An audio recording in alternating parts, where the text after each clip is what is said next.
Hello story lovers, and welcome back to our channel. Have you ever wondered where all your missing socks go? You know the feeling you put a pair in the wash, and only one comes out. Is it a monster in the washing machine? Does the dog secretly eat them? Well, get ready for a story that might just have the answer. Our tale begins in the quiet, cozy town of Tumbleberry. Tumbleberry was a wonderful place, but it had a peculiar problem.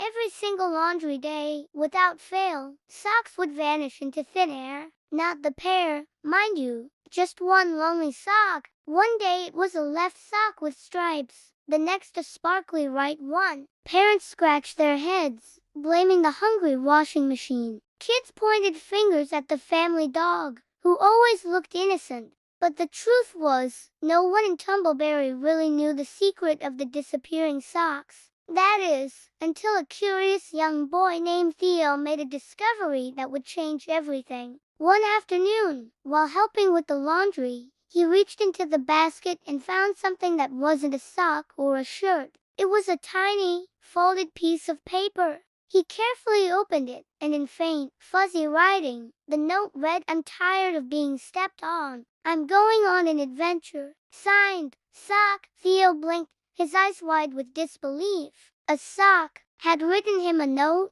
This was far more exciting than any mystery he'd ever read about. Instead of calling his mom, Theo decided to become a detective. He noticed a faint trail of lint and loose cotton threads leading from the laundry room. His heart thumping with excitement, he followed the trail. It led him out the back door, across the dewy green grass of the garden, past the grumpy garden gnome, and straight into the woods bordering his backyard.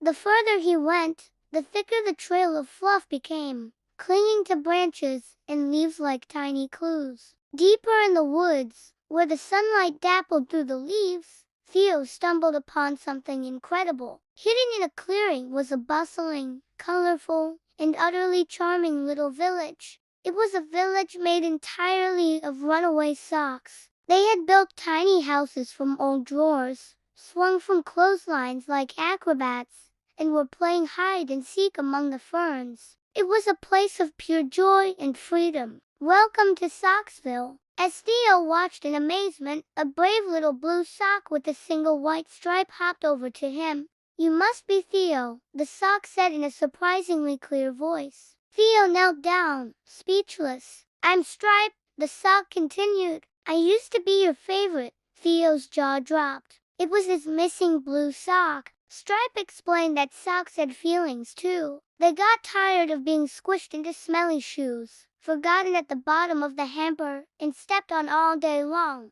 They dreamed of adventure and wanted to be appreciated for the cozy companions they were. Theo listened to every word Stripe said. He thought about all the times he'd tossed his socks on the floor without a second thought. He'd never considered their feelings before. He felt a pang of guilt, but also a wave of understanding. He promised Stripe and all the residents of Socksville that things would change. He would treat his socks with the respect they deserved. Theo returned home, his mind buzzing with a wonderful new idea. He announced the first ever Sock Appreciation Day in his house. He gathered all his socks, drew friendly faces on them with a marker, and gave each one a name. That night, he even wrote them a bedtime story about their brave adventures. The news spread through Tumbleberry, and soon, other kids started celebrating their socks too. And a funny thing happened. The socks stopped running away. They felt loved,